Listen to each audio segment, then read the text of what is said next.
حبايبي الغاليين، يلا كوكيز في اقل من نص ساعه بطريقه سهله، وان شاء الله تبقى طريقه ناجحه معاكي وكلها موجوده في البيت ان شاء الله. كوكيز ناجح جدا وجميل ما شاء الله، تسويته زي الفل. وان شاء الله سهل خالص، مش هياخد منك ثواني، مقرمش جدا وكريسبي وطعمه تحفه ومن جوه طري وجميل قوي. يلا نشوف المكونات. كل مكوناتنا بدرجه حراره الغرفه. عندي هنا كوبايه زبده تقريبا 200 جرام، وعندي كوبايه سكر ابيض عادي خالص تقريبا برضو 180 جرام. هحط كده السكر على الزبده، وهحط انا عايرت بالمعلقه، بس انتي حطي بالكوبايه نص كوبايه نص كوبايه عسل اسمر. انا حطيت معلقتين قدامك، وحطيت كمان معلقتين للامانه، فانا تقريبا كله هيكون نص كوبايه عسل اسود. هقلب كده الزبده مع السكر مع العسل كويس جدا. طبعا الزبده شايفين طريه خالص ازاي. وهضرب بالمضرب، هضربهم لحد ما يبقى قوامهم الى حد ما فاتح شويه.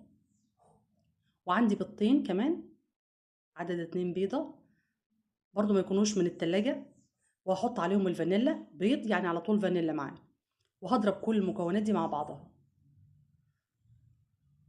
هضرب حلو جدا، بس طبعا مش قوي قوي علشان الزبده ما تفصلش مننا، لان هي بارده شويه.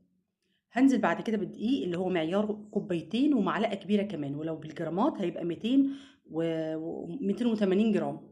خلاص. ومعلقه نشا كبيره، رشه ملح، معلقه بيكنج باودر، معلقه بيكنج باودر صغيره مليانه طبعا. وهقلب بالراحه بالسباتولا او بمعلقه خشب، ومش مش هقلب كتير ومش هعجن، مش بطريقه العجن، هقلب بالراحه كده لحد بس ما الدقيق يتجانس مع الزبده ومع السكر بشويش كده بالراحه. وهحط الشوكولاته الشيبسي بتاعتي. الشوكولاته بقى على حسب ما انت عاوزه كميتها بتحبيها، يعني انا حاطه كتير جدا، احنا بنحبها، فحطيت كميه شوكولاته على حسب ما تحبيها وعلى حسب رغبتك. هقلبها ببعضها بس كده تقلبتين بالمعلقه الخشب.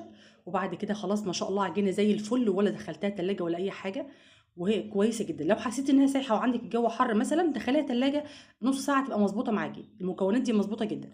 هجيب معلقه اكل لو ما عنديش البواله بتاعه الايس كريم، وهعمل كده، هاخد بس بمقدار المعلقه عشان يكون كله قد بعضه، وهمشيها في ايدي كده في حراره ايدي عشان تتظبط وتاخد الشكل المدور.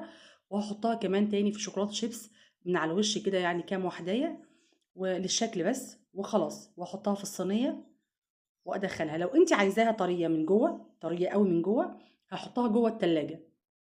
هحط الصينيه بعد ما اشكلها، هحطها جوه التلاجة ساعه ساعتين، وبعد كده احطها جوه الفرن وهي عامله. لو انت عايزاها من جوه طريه، احنا حبيناها، انا بحبها كلها مقرمشه كده زي البسكوت، فدخلناها كلها على طول. شكلت ودخلت على طول الفرن. الفرن ساخن مسبقا على 180، وبحطها على الرف اللي في النص. بتستوي بالطريقه الجميله دي، وشها مظبوط، شكلها مظبوط، كلها طعمها يجنن جدا. يا رب ان شاء الله الوصفه تعجبكم، ونشوفكم في وصفه جديده، ولايك وشير للفيديو. والسلام عليكم ورحمه الله.